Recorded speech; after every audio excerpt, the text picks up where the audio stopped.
to What's On Podcast. Welcome to What's On Podcast. Credits Gustavo Gomez as both the producer Oh, wow. and the director. Yeah. All right, let's dive in. Today we're taking a look at your research on staying healthy and hitting those 2025 goals. Looks like you've been checking out excerpts from podcast E10, Staying Healthy and Accomplishing Your 2025 Goals. Nice. I got to say, that sounds like a plan I can get behind. Absolutely. We're going to sift through the key takeaways and give you some extra food for thought, just to help connect the dots. Yeah, I love that. And speaking of connecting the dots, your source material dives right into this balanced approach to health. In today's world, right, I was actually really struck by some of the facts they brought up. They cited studies showing that chronic stress is on the rise. Yeah. And sleep deprivation is like almost an epidemic. It's like we're constantly running on overdrive. You're not wrong. It's true. We're facing a whole new set of challenges, right, compared to our ancestors. The source makes a great point. You can't expect to function at your best if you're neglecting your well-being, Right. let alone achieve these ambitious goals. Right, exactly. And it's interesting because they go beyond just diet and exercise, which, Right. those are important, but Right. they highlight mindfulness, Yeah. they highlight stress reduction techniques, and they even get into something I've been seeing a lot of, which is this gut microbiome. Oh, yeah. Honestly, I haven't really taken the time to understand it. What is it? And is it really that important? Well, it's more than just important.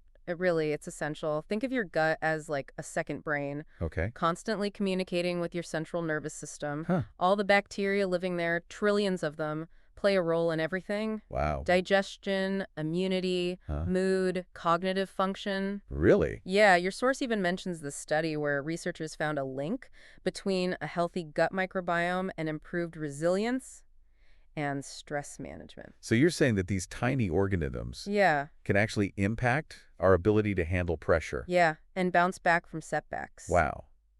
That's pretty remarkable. It is, right? That puts things in perspective. It's like we're these incredible interconnected ecosystems, and we need to take care of all the parts if we want to thrive. Speaking of taking care, your source highlights a whole list of specific nutrients that are really important, especially in our, fast-paced world. Right. We're talking vitamin D, omega-3s, Yeah, probiotics, magnesium. it's a good list. They're all names I recognize, but I have a feeling there's more to them than meets the eye. Oh, absolutely. It's not just about knowing the names, right? It's about how they actually work in the body and how they impact our ability to reach our goals.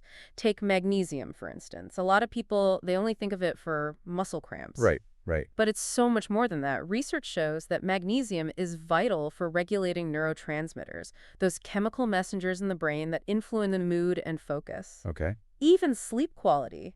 So can you see how that might be relevant to someone who's trying to achieve big goals? Oh, absolutely. A good night's sleep and a clear, focused mind. I mean, those are non-negotiables for anyone who wants to be productive and successful, right? But how does magnesium actually do those things? What's the science behind it? Well, magnesium is involved in over 300 enzymatic reactions in the body. Wow. Many of which are crucial for brain function. For example, it helps regulate the release of GABA, Okay. which is a neurotransmitter that promotes relaxation and reduces anxiety. So if you're deficient in magnesium, you might find it harder to relax, fall asleep, or even concentrate on your work, which could really hinder your progress. It's all interconnected. That is incredible. It's amazing how these, seemingly small things can have such a big impact on our overall well-being and ability to function at our best. So it's not just about feeling good. Right. It's about setting ourselves up for success in all areas of life, including those ambitious 2025 goals. Precisely. And that brings us to the next section of your research. Goal setting. But before we dive into that, Yeah. what about the other nutrients on the list? Oh, yeah. Do they have equally fascinating roles to play in our quest for success? They absolutely do. Like omega-3 fatty acids, abundant in fatty fish, like salmon. Okay. They play a crucial role in brain health. Studies have shown they can improve cognitive function, memory, even mood regulation. Interesting. And those are all essential for staying, Yeah. focused, motivated, resilient as you work towards those goals. Right. Like giving your brain the premium fuel it needs. Exactly. So we're talking physical health, mental agility, Yeah. even emotional resilience. It's all connected. Yeah, this is great stuff. But knowing about them and actually getting enough of them, I mean, those are two different things. How do we make sure we're getting enough of these nutrients in our everyday lives? Well, that's where this idea of a holistic approach to health really comes in. It's not just about popping supplements, right? Right. It's about making lifestyle changes that support you in the long run. Makes sense. Your source emphasizes balanced diet. Yeah. Rich in whole foods, stress reduction techniques like mindfulness, meditations, and prioritizing sleep. It's like building a solid foundation. Exactly, one healthy habit at a time. One healthy habit at a time. Okay, but let's be honest. Sometimes life gets in the way. It does. And those healthy habits, they kind of fall by the wayside, Yeah. especially when we're stressed or overwhelmed. Any tips for staying on track when things get a little tough? Absolutely. Your source talks about building resilience Mhm. and developing coping mechanisms for stress and setbacks. Okay. They highlight things like self-care, connecting with supportive people, Uh-huh. and exercise, Okay. Yeah, which, and this is interesting, not only benefits physical health, but also mental well-being. I can see that. It reduces those stress hormones, Yeah. boosts those feel-good endorphins. Oh, yeah. So next time you're feeling overwhelmed, Yeah. go for a walk, hit the gym, Right. see how much it shifts your perspective, re-energizes your motivation. Great reminder. Sometimes you just got to get physical, right? Sometimes you do. Speaking of hurdles, let's move on to the goal-setting part of your research. Yeah. You highlighted the SMART framework, which, gotta say, Yeah. big fan. It's a class. But even with the best plans, actually achieving those goals can be it's an uphill battle. it can be. So what can we do? Well, your source acknowledges that Okay. they go beyond just outlining the framework, right? And they delve into the psychology of it all. Mindset, Right.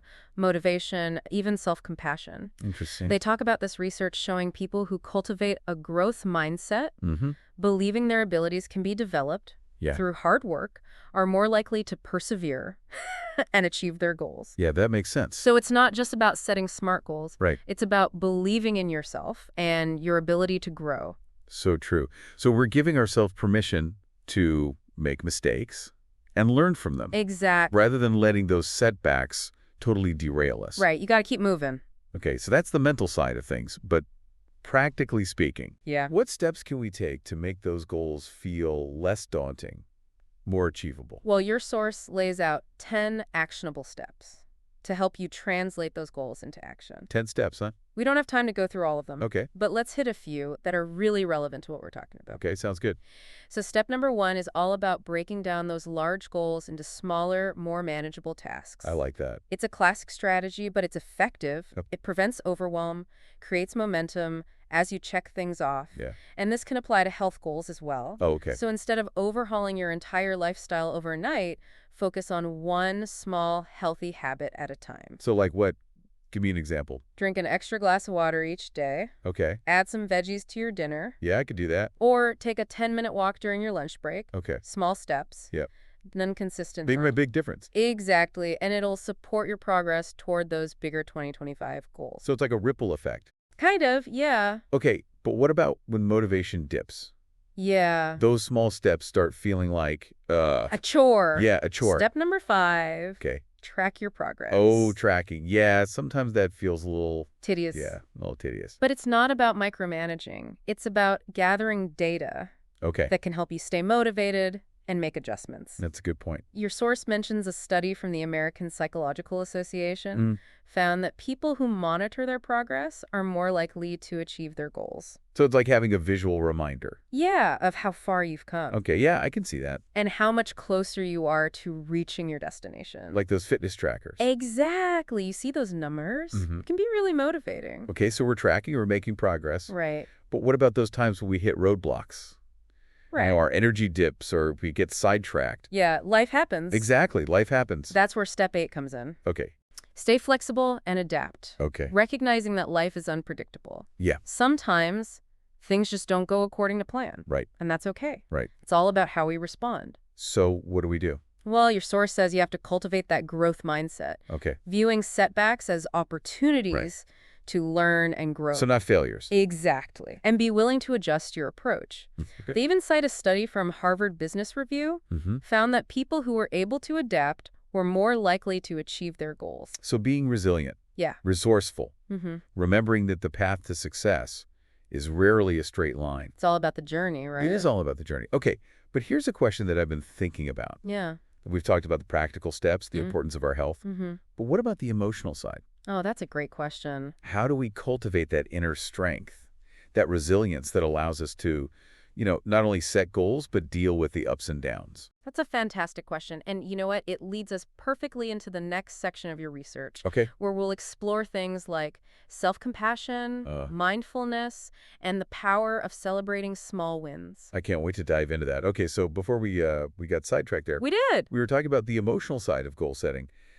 It's one thing to have a plan, but how do we actually, stay motivated, stay resilient when things get tough? That's where I think your research really shines. It does. It really emphasizes that achieving goals isn't just about, willpower. It's about understanding your own psychology Right. and using that to your advantage. So how do we do that? Well, for example, step number 9 is all about celebrating those small wins. Ooh, celebrating wins. I like that. Yeah, it might seem like a small thing. Yeah. But research actually shows that acknowledging our progress, no matter how tiny, it triggers dopamine. Wait, dopamine, that's the, Feel-good chemical. yeah, the feel-good one. Exactly. And it not only makes us feel good, but it also plays a role in motivation and habit formation. Oh, wow. So by celebrating our wins, we reinforce those positive neural pathways Interesting. and make it more likely that we'll keep doing the things that lead to success. So it's like a positive feedback loop. Exactly. Okay, I love that. But let's be real. Setbacks happen, right? So how do we prevent those moments from totally derailing our progress? Well, that's where self-compassion comes in. Okay. Step number 10 encourages us to view those setbacks not as failures, but as opportunities Opportunities. to learn and grow. Okay, I like that reframing. Right. Your source even mentions a study from Stanford that found people who practice self-compassion were more likely to bounce back and achieve their goals. So it's about being kind to yourself. It's so easy to beat ourselves up, right? It is, but everyone makes mistakes. It's all about using those experiences to learn and grow. So how do we actually, put that into practice? One really powerful technique is mindfulness. Oh, mindfulness. I've heard a lot about that. It's all about paying attention to the present moment without judgment, just noticing your thoughts and feelings. Yeah, easier said than done sometimes. It takes practice, Yeah. but when you can apply mindfulness to those moments of setback, it creates a space between the event itself and your reaction. Okay, so you're not letting the emotions take over. Exactly. You observe them with curiosity Okay. and compassion. Okay, so that's a big shift in perspective. I get it. I have to admit, though, Yeah. sometimes I struggle with mindfulness. My mind tends to race. It's common. Just start small. Even a few minutes of focused breathing each day can make a difference. Really? There are even some great apps out there. Okay. Guided meditations. Cool. The key is to be patient with yourself. Be patient. Okay. Remember, it's a journey, not a destination. I like that. And I think that actually applies to a lot of what we've been talking about today. Absolutely. It's about progress, not perfection. That's a great way to put it. And you know what? That actually leads perfectly into my final thought. Oh, I'm intrigued. As you work towards your goals, remember the journey itself is just as important as the destination. I love that. Embrace the challenges, celebrate the wins, and most importantly, be kind to yourself. Absolutely. Couldn't agree more. And on that note, that brings us to the end of another deep dive. We hope you enjoyed exploring these ideas with us and that you gained some valuable insights to help you achieve your goals and live a healthier, happier life. It's been a pleasure. Remember, we're always here to help you make sense of any information you're grappling with. So until next time, keep exploring, keep learning, and keep striving to be the best version of yourself.